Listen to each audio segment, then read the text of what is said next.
السلام علیکم ورحمۃ اللہ وبرکاتہ۔ اتھینٹیکیشن آف اسلام میں خوش آمدید۔ کیسے ہیں آپ سب؟ امید کرتی ہوں خیریت سے ہوں گے۔ حج اسلام کا بنیادی رکن ہے اور زندگی میں صرف ایک بار حج ہر صاحب استطاعت، عاقل اور بالغ پر فرض ہے۔ تو حج ایک ایسی عبادت ہے جو زندگی میں ایک بار فرض ہے، اور بہت سارے لوگ ایسے ہیں جو حج پہ جانا چاہتے ہیں لیکن پوری زندگی گزر جاتی ہے لیکن وہ حج پہ نہیں جا پاتے، اور وہ لوگ جو حج پہ جا رہے ہیں وہ بہت ہی خوش نصیب لوگ ہیں کہ اللہ تعالیٰ نے انہیں اپنے گھر پہ بلانے کے لیے چنا اور انہیں اتنی استطاعت دی کہ وہ حج کو ادا کرنے کے لیے جا سکیں۔ زندگی اور موت کا انسان کو کوئی بھروسہ نہیں ہے۔ جو ایک بار حج پہ گیا اس کو یہ نہیں معلوم کہ وہ دوبارہ حج پہ جا پائے گا یا نہیں، تو اس لیے اپنے اس فرض کو ادا کرنے کے لیے حج کو اچھے طریقے سے سیکھ کے سمجھ کے جائیں، اس کے تمام مسائل کو اچھے طریقے سے سیکھ کر جائیں تاکہ ہم اپنے حج کو اچھے طریقے سے ادا کر سکیں۔ تو بہت سارے حاجی ایسے ہیں جن کو حج کے بنیادی مسائل ہی پتہ نہیں ہوتے اور وہ اپنے ملک سے کچھ بھی سیکھ کر نہیں جاتے۔ وہ کہتے ہیں جیسے دوسرے لوگ کریں گے ویسے ہم بھی حج کر لیں گے۔ ایسا نہیں ہے، یہ ایک اہم عبادت ہے، تو اس کو اچھے طریقے سے سیکھ کے سمجھ کے جائیں تاکہ حج پہ سے آنے کے بعد ہم اللہ کے ساتھ ایسا تعلق جوڑ کر آئیں کہ اللہ پاک ہم سب سے راضی ہو جائیں۔ اور حج کے کرنے سے اللہ پاک انسان کے تمام گناہوں کو معاف فرما دیتے ہیں اور انسان ایسا ہو جاتا ہے جیسے اس کی ماں نے اسے ابھی جنم دیا ہو۔ تو اس لیے حج کی اس اہم ترین عبادت کو اچھے طریقے سے سیکھنا سمجھنا بہت ضروری ہے۔ تو میرے چینل پر احرام کے مسائل کے حوالے سے ویڈیو موجود ہے، اس کے علاوہ صحیح کے مسائل اور صحیح کا طریقہ، طواف کا طریقہ، عمرے کا کمپلیٹ طریقہ میرے چینل پر موجود ہے، اور اس کے علاوہ احرام کی حالت میں پیش آنے والے چھوٹے موٹے مسائل کی ویڈیوز بھی میرے چینل پر موجود ہیں۔ تو آپ میرے چینل پر جائیں گے تو آپ کو بہت ساری ویڈیوز احرام کے حوالے سے مل جائیں گی۔ تو مسائل کے حوالے سے خواتین کے مسائل ہوں چاہے اور دوسرے مسائل جیسے کہ حج پہ جانے والی خواتین یا عمرے پہ جانے والی خواتین جب مسجد الحرام میں جماعت سے نماز پڑھتی ہیں تو ان کو ٹھیک سے نماز پڑھنا بھی نہیں آتی، تو ایک ویڈیو میری کمپلیٹ جماعت کی نماز کے حوالے سے ہے۔ اس کے علاوہ وہ خواتین جن کو لیکوریا کا مرض ہے وہ کس طرح سے طواف کریں گی، طواف میں اگر وضو ٹوٹ جائے تو کیا کرنا چاہیے، تو یہ ساری ویڈیوز میرے چینل پر موجود ہیں۔ آپ میرے چینل کے ویڈیوز کے آپشن میں جائیں گے تو آپ کو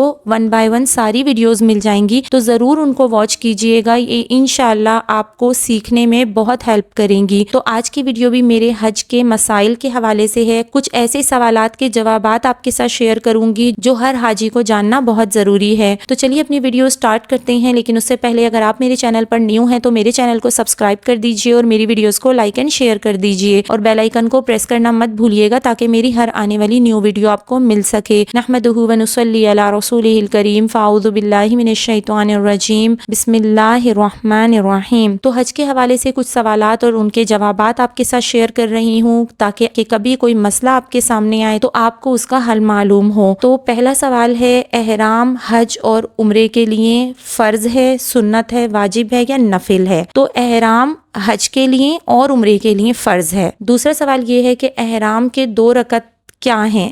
فرض ہیں، واجب ہیں، سنت ہے یا پھر نفل ہے لیکن ادا کرنا اس کا سنت ہے؟ تو اس کا صحیح جواب یہ ہے کہ احرام کی 2 رکعت نفل ہیں لیکن ان کا ادا کرنا سنت ہے۔ اب سوال نمبر 3 یہ ہے کہ اگر مکروہ وقت ہو تو احرام کے نفل پڑھنا ضروری ہے یا نہیں؟ تو مکروہ وقت اگر ہے اور آپ نے نکلنا ہے اور احرام کی نفل پڑھنے کا ٹائم نہیں ہے تو اس لیے نفل پڑھنا ضروری نہیں ہے، آپ سمپل نیت کر کے تلبیہ پڑھ سکتی ہیں اور احرام میں داخل ہو سکتے ہیں۔ سوال نمبر 4 یہ ہے کہ اگر کسی مجبوری کی وجہ سے بغیر وضو حالت احرام میں آنا ہو تو ایسا کرنا جائز ہے یا نہیں؟ اگر بہت مجبوری میں بغیر وضو کے حالت احرام میں داخل ہو گئے یعنی کہ صرف نیت کر لی اور تلبیہ پڑھ لیا تو ایسا کرنا جائز ہے، لیکن یہ سب بحالت مجبوری میں بتایا گیا ہے۔ سوال نمبر 5 یہ ہے کہ احرام کن اعمال کا نام ہے؟ تو احرام 2 اعمال کا نام ہے، نیت اور تلبیہ۔ کسی مجبوری کی حالت میں وضو نہیں کیا، نفل نہیں پڑھے لیکن نیت کر لی اور تلبیہ پڑھ لیا تو تب بھی وہ احرام کی حالت میں داخل ہو جائے گا، اس لیے احرام کے اصل 2 اعمال ہیں نیت اور تلبیہ۔ سوال نمبر 6 یہ ہے کہ اگر تلبیہ یاد نہ ہو اور نہ ہی کوئی پڑھانے والا ہو تو کیا کرنا چاہیے؟ تو اگر تلبیہ یاد نہیں ہو اور کوئی آس پاس ایسا شخص نہیں ہے جو ہمیں تلبیہ پڑھا دے تو ایسی حالت میں تلبیہ کے متبادل کوئی اور ذکر یا تسبیح پڑھ لیں، جیسا کہ کلمہ طیبہ وغیرہ پڑھ لیں، تو اس طرح بھی آپ احرام میں داخل ہو جائیں گے۔ سوال نمبر 7 یہ ہے کہ حائضہ خاتون احرام کیسے باندھیں گی؟ تو حائضہ خاتون نفل نہیں پڑھیں گی، نیت کر کے تلبیہ پڑھیں گی اور احرام کی پابندیوں میں داخل ہو جائیں گی۔ سوال نمبر 8 یہ ہے کہ حائضہ خاتون پاکستان سے، انڈیا سے یا میقات کے باہر کہیں سے بھی مکہ مکرمہ جاتے ہوئے عمرے کی نیت کہاں سے کریں گی؟ تو حائضہ خاتون کے لیے یہ ضروری نہیں ہے کہ وہ پاک ہوں، کہ وہ اپنے کمرے سے ہی نیت کریں یا پھر پاک ہو کے مسجد عائشہ جا کے نیت کریں۔ ہر حالت میں پاکستان اور انڈیا سے جانے والی حائضہ خواتین کو میقات سے پہلے احرام کی نیت کرنی ہے، تو وہ جہاز میں بیٹھ کر نیت کریں گی، تلبیہ پڑھیں گی اور میقات سے پہلے لازمی احرام میں داخل ہونا ہے۔ احرام میں ہی اپنے ہوٹل میں رہیں گی اس وقت تک جب تک کہ وہ پاک نہیں ہو جاتی، اور پھر پاک ہونے کے بعد وہ اپنا پہلا عمرہ ادا کریں گی، اور جب تک پاک نہیں ہوں گی تب تک احرام کی پابندیوں میں رہیں گی۔ صحیح ہے۔ اب سوال نمبر 9 یہ ہے کہ حدود حرم کے اندر موجود شخص عمرے کے لیے احرام کہاں سے باندھے گا؟ تو حدود حرم کے اندر رہنے والا شخص کون ہوتا ہے؟ جیسے ہم حرم جائیں گے تو جو 40 ڈیز کے پیکج میں جاتے ہیں وہ 30 ڈیز مکہ میں رہتے ہیں اور 10 ڈیز مدینہ میں رہتے ہیں۔ تو 30 ڈیز جو ہم مکہ میں رہیں گے تو ہم مکہ کے مقیمین میں شمار ہوں گے۔ تو مکہ کی حدود کے اندر رہنے والے کہاں سے احرام باندھیں گے؟ تو جب بھی ہمیں عمرہ ادا کرنا ہوگا تو مسجد عائشہ یا جورانہ وغیرہ جا کے وہاں سے عمرے کے احرام کی نیت کریں گے اور حرم آ کے اپنا عمرہ ادا کریں گے۔ ٹھیک ہے۔ اب سوال نمبر 10 یہ ہے کہ میقات کے باہر سے آنے والے اپنے ملک سے آتے ہوئے احرام کہاں سے باندھیں گے؟ تو یقیناً کہ میقات سے پہلے احرام باندھیں گے۔ ٹھیک ہے۔ سوال نمبر 11 یہ ہے کہ پاکستان سے یا انڈیا سے ڈائریکٹ مدینہ منورہ جانے والے احرام کہاں سے باندھیں گے؟ تو اب جیسے جو شروع کی فلائٹس میں لوگ جاتے ہیں یا بیچ کی فلائٹس میں جاتے ہیں تو وہ پہلے مدینہ جاتے ہیں پھر مکہ جاتے ہیں، تو مدینہ جانے کے لیے احرام باندھنا ضروری نہیں ہے۔ مدینہ ہم ایسے ہی جائیں گے بغیر احرام کے، اور جب مدینے کا ٹائم پیریڈ ہمارا پورا ہو جائے گا اور ہم مکہ جائیں گے تو ہم پھر مدینہ اور مکہ کے راستے میں جو میقات پڑتی ہے ہم وہاں سے نیت کریں گے اپنے احرام کی۔ ٹھیک ہے۔ سوال نمبر 12 یہ ہے کہ احرام کی چادریں دوران احرام اتارنے یا تبدیل کرنے سے کسی قسم کا کوئی دم یا صدقہ وغیرہ واجب ہوگا یا نہیں؟ تو احرام کی چادریں جیسے گندی ہو جاتی ہیں یا پھر کوئی ان پہ ناپاکی وغیرہ لگ گئی ہے اور ہمیں مسٹ چینج کرنی ہی ہے تو ہم احرام کی حالت میں اپنی احرام کی ان چادروں کو چینج کر سکتے ہیں، تبدیل کر سکتے ہیں، ایسا کرنا جائز ہے۔ صحیح ہے۔ اب سوال نمبر 13 یہ ہے کہ حالت احرام میں اگر جسم سے خون نکل جائے تو اکثر لوگوں کا یہ خیال ہوتا ہے کہ بھئی زخم ہو گیا ہے تو شاید کسی قسم کا کوئی صدقہ واجب ہوگا یا دم واجب ہوگا، تو ایسا کچھ نہیں ہے۔ تو حالت احرام میں جسم کے کسی بھی حصے سے خون نکلنے لگے تو اس سے صرف ہمارا وضو ٹوٹے گا۔ ٹھیک ہے۔ تو ہمیں دوبارہ وضو کرنا ہے اور اپنی نماز ادا کرنی ہے، وضو قائم نہیں رہے گا، وضو ٹوٹ جائے گا۔ صحیح ہے۔ اب سوال نمبر 14 یہ ہے کہ حالت احرام میں مردوں کے لیے کس طرح کی چپل پہننا ضروری ہے؟ تو حالت احرام میں مردوں کے لیے ایسی چپل پہننا ضروری ہے جس میں پاؤں کی ابری ہوئی ہڈی، بما ٹخنے اور ایڑی سے اوپر کا حصہ جو ٹخنے کی سیدھ میں ہے یہ ننگا رہے گا۔ ٹھیک ہے۔ سوال نمبر 15 یہ ہے حالت احرام میں خواتین اپنے چہرے کو چھپانے کے لیے کیا کریں گی؟ تو خواتین کے لیے کیونکہ چہرے پہ کپڑا لگنا ممنوع ہے اسی لیے وہ چہرے کو چھپانے کے لیے ہیٹ والی نقاب پہن لیں تاکہ ان کے چہرے پہ کپڑا نہ لگے اور ان کے پردے کا بھی اہتمام اچھے طریقے سے ہو جائے۔ تو سوال نمبر 16 یہ ہے کہ حالت احرام میں بدن کے کسی حصے کے بال کاٹنا، نوچنا، کھینچنا اور ناخن کاٹنا وغیرہ کیسا ہے؟ تو ممنوع ہے، ہر ایک کے لیے منع ہے، چاہے وہ عورت ہو یا مرد ہو۔ احرام کی حالت میں نہ جسم کے کسی حصے کے بال کاٹنے ہیں، نہ نوچنے ہیں، نہ کھینچنے ہیں اور نہ ہی ناخن کاٹنے ہیں۔ ٹھیک ہے۔ سوال نمبر 17 یہ ہے کہ حالت احرام میں جسم پر کپڑوں پر خوشبو لگانا، خوشبودار صابن یا شیمپو کا استعمال کرنا کیسا ہے؟ تو یہ سب ناجائز ہے۔ سوال نمبر 18 یہ ہے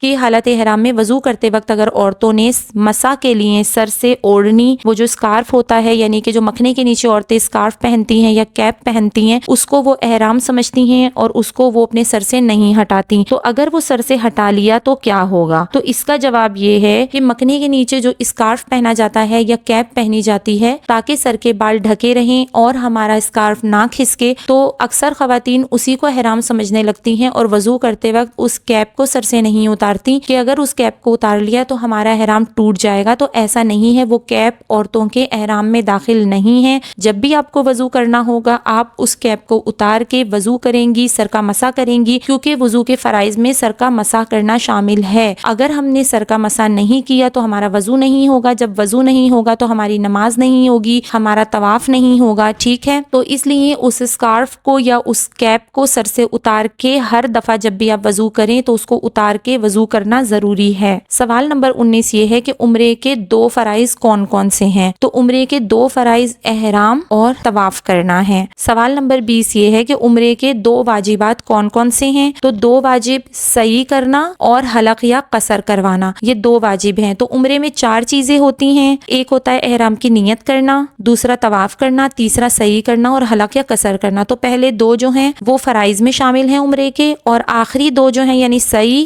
حلق یا قصر کروانا، تو یہ عمرے کے واجبات میں شامل ہیں۔ صحیح ہے، اب سوال نمبر 21 کی طرف چلتے ہیں۔ سوال نمبر 21 یہ ہے کہ احرام کی پابندیاں شروع کیسے ہوتی ہیں؟ تو جب ہم نے نیت کر لی اور تلبیہ پڑھ لیا تو ہم پر احرام کی پابندیاں اسی وقت سے شروع ہو جائیں گی۔ احرام کی پابندیاں شروع ہوتی ہیں، کب سے شروع ہوتی ہیں؟ اس کا جواب یہ ہے کہ اگر سیدھے مکہ مکرمہ جانے کا ارادہ ہو تو جہاز میں سوار ہونے سے پہلے ایئرپورٹ پر صرف احرام کی چادریں باندھ لیں، اور اگر ممکن ہو تو وضو کر کے 2 رکعت نفل بھی ایئرپورٹ پر ہی ادا کر لیں، مگر عمرے کی نیت نہ کریں۔ یاد رکھیں کہ صرف چادریں پہننے سے آدمی حالت احرام میں داخل نہیں ہو جاتا، بلکہ عمرے کی نیت کر کے تلبیہ پڑھنے کے بعد احرام کی پابندیاں شروع ہوتی ہیں۔ تو جب آپ ہوائی جہاز میں سوار ہو جائیں اور ہوائی جہاز ٹیک آف کر جائے یعنی کہ اڑ جائے، اس وقت عمرے کی نیت کر کے تلبیہ پڑھنا شروع کر دیں، ٹھیک ہے؟ سوال نمبر 22 کی طرف چلتے ہیں۔ سوال نمبر 22 یہ ہے کہ میقات کو کراس کرتے ہوئے حالت احرام میں ہونا کیسا ہے؟ تو میقات کو کراس کرتے وقت حالت احرام میں ہونا واجب ہے۔ اگر میقات کو کراس کرنے سے پہلے ہم نے احرام کی نیت نہیں کی تو ہمیں مکہ پہنچ کے دم دینا لازم آئے گا۔ سوال نمبر 23 یہ ہے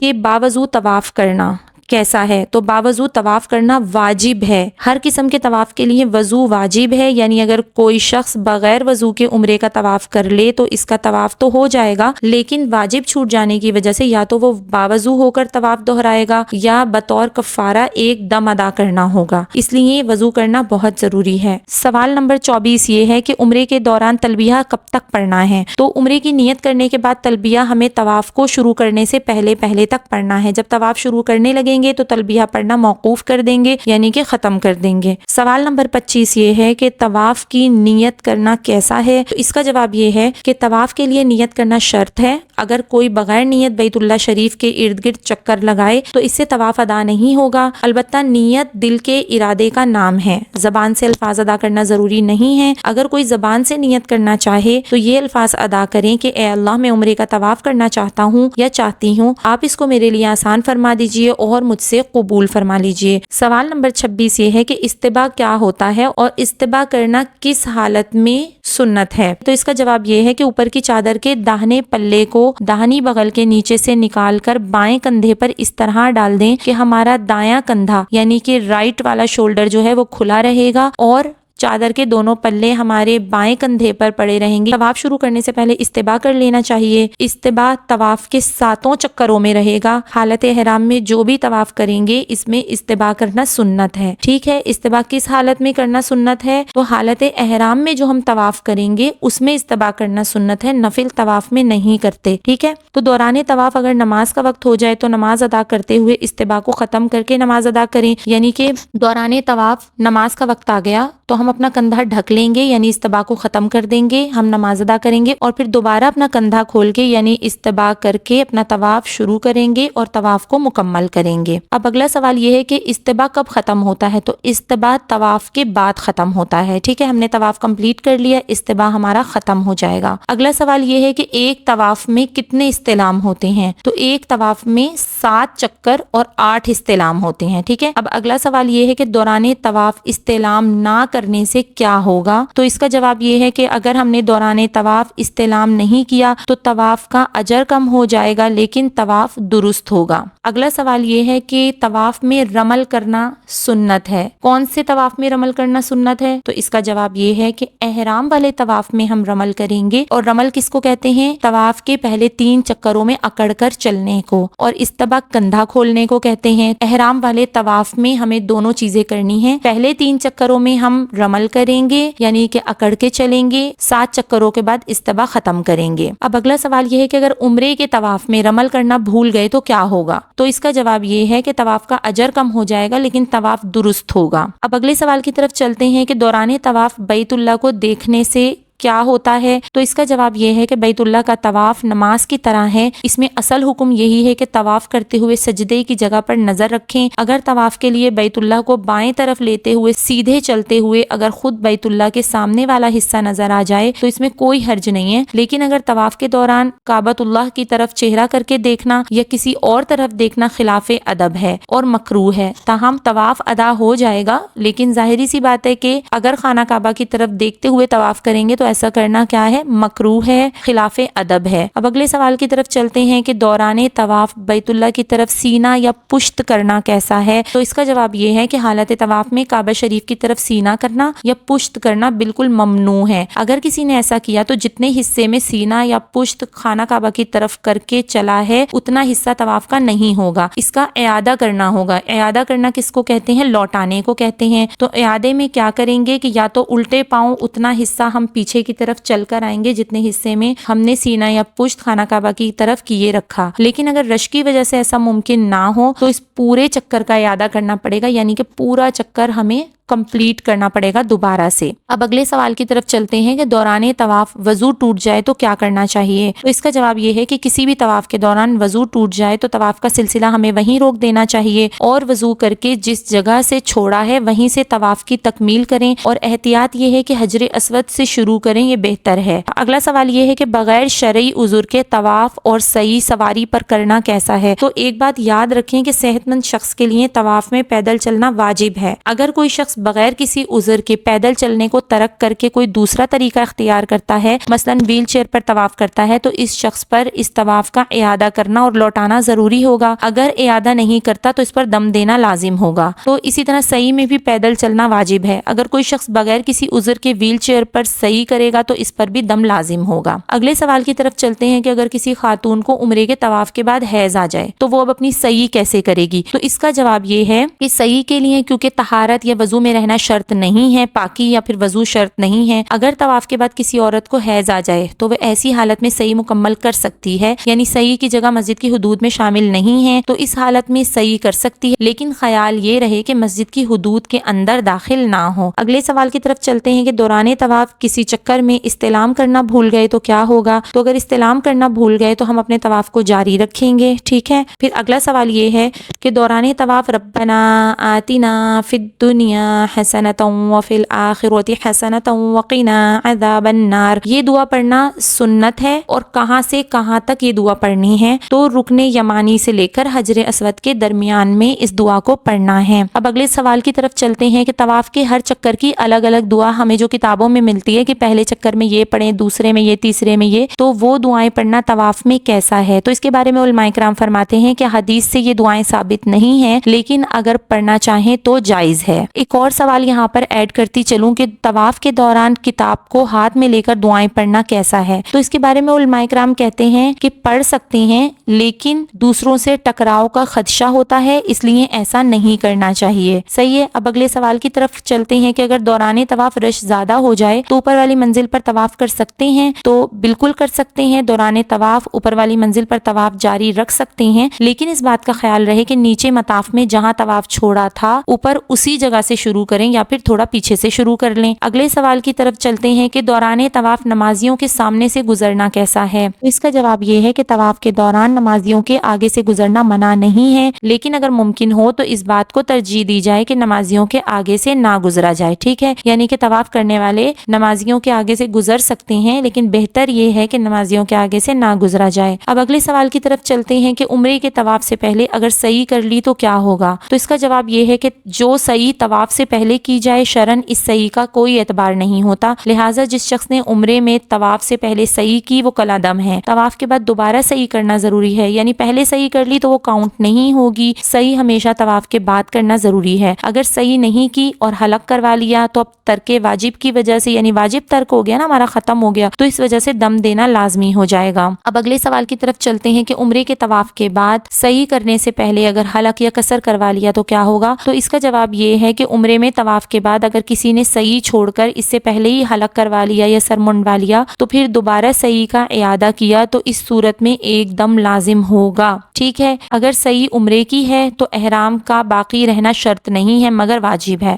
اگر طواف کے بعد حلق کر کے سعی کرے تو دم واجب ہوگا, سعی صحیح ہو جائے گی یعنی عمرہ ہو جائے گا لیکن دم دینا لازم ہوگا. اب اگلے سوال کی طرف چلتے ہیں کہ دوران طواف آپس میں باتیں کرنا کیسا ہے. تو اکثر لوگوں کو یہ دیکھا ہے کہ طواف کے دوران ادھر ادھر کی باتیں کر رہے ہوتے ہیں. تو اس کا جواب یہ ہے کہ طواف اور سعی کے دوران دینی باتیں کرنے میں تو کوئی حرج نہیں. ایسے ہی کسی دنیاوی حاجت یا پھر کوئی ضرورت کی بات ہو تو اس وقت بھی تو وہ بات بھی ہم کر سکتے ہیں, لیکن بغیر حاجت دنیا کی باتیں کرنا مکروہ ہے. ٹھیک ہے, یعنی کہ فالتو باتیں نہیں کریں. طواف کے دوران جتنا ہو سکے ذکر الہی کریں. اس کے بعد اگلے سوال کی طرف چلتے ہیں کہ طواف کے بعد والی رکعتیں جو ہم 2 رکعت پڑھتے ہیں وہ کیا ہیں. تو اس کا جواب یہ ہے کہ ہر طواف کے 7 چکروں کے بعد 2 رکعت نماز پڑھنا واجب ہے, بشرط یہ کہ اوقات ممنوعہ یعنی کہ طلوع آفتاب, زوال اور غروب آفتاب نہ ہوں. یہ جو ممنوعہ اوقات ہیں جو بھی میں نے آپ کو بتائے ہیں یہ گزرنے کے بعد واجب الطواف ادا کرنے ہوں گے. یعنی کہ زوال کا وقت ہے, اگر طلوع آفتاب کا وقت ہے یا پھر غروب آفتاب کا وقت ہے تو اس وقت ہم تھوڑی دیر ٹھہر جائیں گے اور پھر یہ وقت نکلنے کے بعد ہم 2 رکعت واجب الطواف کے ادا کریں گے. یہ نوافل جو ہیں یہ حرم شریف میں پڑھنا سنت ہے اور مقام ابراہیم اور بیت اللہ کو سامنے لے کر پڑھنا افضل ہے. اگر وہاں جگہ نہ ملے تو پوری مسجد الحرام میں کہیں بھی یہ 2 رکعت نفل ادا کر سکتے ہیں. اگلے سوال کی طرف چلتے ہیں کہ طواف کے بعد زمزم پینا کیسا ہے, سنت ہے, واجب ہے یا افضل ہے. تو زمزم پینا سنت ہے. اب اگلے سوال کی طرف چلتے ہیں کہ مردوں کے لیے حلق کروانا یا اس طرح پھروانا کیسا ہے. تو اس کا جواب یہ ہے کہ عمرے کا آخری عمل جو احرام سے حلال ہونے کے لیے ہے وہ حلق یا قصر ہے. افضل یہ ہے کہ مرد حضرات پورے سر کے بال منڈوائیں, اسے حلق کہا جاتا ہے. اور اگر کوئی شخص حلق نہیں کروانا چاہتا تو کم از کم چوتھائی سر کے بال 1 پور کی مقدار قصر کرنا ضروری ہے. سر کے جس حصے سے بھی چوتھائی سر کی مقدار 1 پورے کے بقدر بال کاٹ دیے تو احرام سے حلال ہو جائے گا. البتہ قصر کی صورت میں بھی بہتر یہ ہے کہ پورے سر کے بال 1 پورے کے برابر کاٹے. چوتھائی سر سے کم اور 1 پورے کی لمبائی سے کم مقدار بال کاٹنا عمرہ یا حج کے احرام سے حلال ہونے کے لیے کافی نہیں ہوگا. لہٰذا اگر کسی مرد کے بال پہلے سے ہی 1 پور سے چھوٹے ہوں تو ایسی صورت میں قصر کی کوئی اجازت نہیں ہے, اسے حلق ہی کروانا ہوگا. واضح رہے کہ مردوں کے لیے قصر یعنی بال کاٹنے کے مقابلے میں حلق کروانا یعنی پورے سر کے بالوں پر اس طرح پھروانا زیادہ اجر و ثواب کا باعث ہے. نبی صلی اللہ علیہ وسلم نے حجۃ الوداع میں اپنے سر مبارک کا حلق فرما کر ارشاد فرمایا کہ اللہ تعالیٰ سر منڈوانے والوں پر رحم فرمائے. تو صحابہ نے عرض کیا, اے اللہ کے رسول, سر کتروانے والوں یعنی قصر کرنے والوں پر بھی رحمت ہو. تو آپ صلی اللہ علیہ وسلم نے پھر بھی یہی فرمایا کہ اللہ تعالیٰ سر منڈانے والوں پر رحم فرمائے. تو صحابہ نے دوبارہ مقصرین یعنی کہ بال کٹوانے والوں کے لیے دعا کی درخواست کی. تو آپ صلی اللہ علیہ وسلم نے تیسری مرتبہ بھی حلق کرنے والوں کے لیے ہی دعا فرمائی اور چوتھی مرتبہ میں مقصرین یعنی کہ قصر کرنے والوں کو اپنی دعا میں شامل فرمایا. تو اس لیے حلق کروانا افضل ہے. ٹھیک ہے, اگلے سوال کی طرف چلتے ہیں کہ خواتین کے لیے حلق کروانا کیسا ہے. تو خواتین کے لیے حلق کروانا حرام ہے. اگلے سوال کی طرف چلتے ہیں کہ طواف اور سعی کرنے کے بعد اپنے بال خود کاٹ سکتے ہیں یا نہیں. تو اس کا جواب یہ ہے کہ عمرہ اور حج کے ارکان سے فارغ ہونے کے بعد احرام سے نکلنے کے لیے خود بھی اپنے بال کاٹ سکتے ہیں اور کسی دوسرے احرام والے سے بھی اپنے بال کٹوا سکتے ہیں, لیکن اسی سے ہم اپنے بال کٹوائیں گے جس کے ارکان مکمل ہو چکے ہوں گے. اس میں کوئی حرج نہیں ہے. ٹھیک ہے, ہمیشہ اس سے اپنے بال کٹوانے ہیں جس کے اپنے خود کے ارکان مکمل ہو چکے ہوں. تو آج کے لیے اتنا ہی. انشاءاللہ سوالات و جوابات کا سلسلہ جو میں نے شروع کیا ہے تو یہ ویڈیوز 1 by 1 میں اپلوڈ کرتی رہوں گی. میری ان ویڈیوز کو ضرور واچ کیجیے گا تاکہ آپ اچھے طریقے سے حج کے مسائل کو بھی سمجھ سکیں, حج کے ارکان کو بھی سمجھ سکیں, عمرے کے ارکان کو, احرام کے مسائل کو سمجھ سکیں. تو میری ویڈیوز کو واچ کرتے رہیے گا. اگر میرا چینل ابھی تک سبسکرائب نہیں کیا ہے تو اسی طرح کی بہت ساری ویڈیوز کے لیے میرے چینل کو سبسکرائب کر دیجیے. اللہ پاک آپ کا حافظ و نگہبان. السلام علیکم ورحمۃ اللہ وبرکاتہ.